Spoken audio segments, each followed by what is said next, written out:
Magandang araw mga call center agent, makinig kayo. Yung nakala ng iba, madali lang ang pagiging call center agent. Pero ang totoo, puno ito ng sakripisyo, puyat, at sakit na hindi nakikita ng karamihan. So kung isa kang call center agent, siguradong makaka-relate ka dito.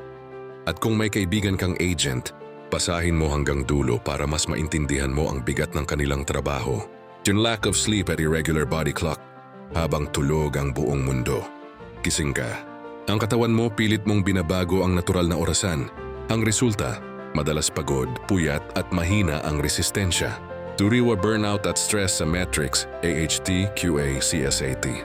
Para bang lahat sinusukat. Kahit gaano kakagaling, laging may kulang. Pressure araw-araw at ang burnout normal na lang. 3. Galit na customers. Hindi mo sila kilala pero sa'yo binubuhos ang galit. Pinumura ka, sinisigawan ka. At kailangan mo pa rin ang umiti. Ang sakit kasi hindi nila alam tao ka rin. 4. Walang oras sa pamilya. Night shift at rest days na hindi tugma. Hindi ka makadalo sa birthdays, minsan pati Pasko. Ang guilt mabigat sa dibdib. 5. Health issues. Fast food, energy drinks at laging nakaupo. Unti-unting lumalabas ang sakit. Back pain, obesity, diabetes, migraines. Ang sweldo napupunta rin sa gamot. Delay sa toxic environment.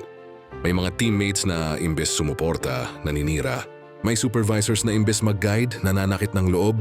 Sa halip na motivation, dagdag stress pa. 7. Monotonous routine. Pare-pareho ang script, greetings at trabaho araw-araw. Parang robot, paulit-ulit. Nawawala ang sense of growth. Due job security at contractualization. Hindi lahat nare-regular. Minsan bigla ka na lang matatanggal. May takot palagi. Baka bukas, wala ka ng trabaho.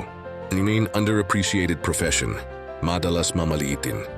Call center lang yan, pero ang hindi nila alam, malaki ang ambag mo sa pamilya mo at sa ekonomiya ng bansa. 10. Mental health struggles, anxiety, depression, self-doubt. Maraming agents ang bumabagsak, hindi dahil mahina, kundi dahil sobra ang bigat ng trabaho. The conclusion, masakit ang realidad, pero hindi ka nag-iisa. Yung mitrabahisto mo ay dignified, at ikaw ay mahalaga. Hindi nasusukat ang halaga mo sa metrics, kundi sa tapang mong harapin ang hirap araw-araw. Lesson: ang sakit na nararanasan mo ngayon ang siyang huhubog ng mas matibay na karakter bukas. Hindi lahat kayang gawin ang ginagawa mo. Kaya taas no, agent ka at isa kang bayani ng pamilya mo. Kung isa kang call center agent, mag-comment ng respect para makita ang sakripisyo mo. Kung may kilala kang agent, i-share mo ito at ipakita na sila ay dapat pahalagahan. Salamat sa pakikinig. God bless.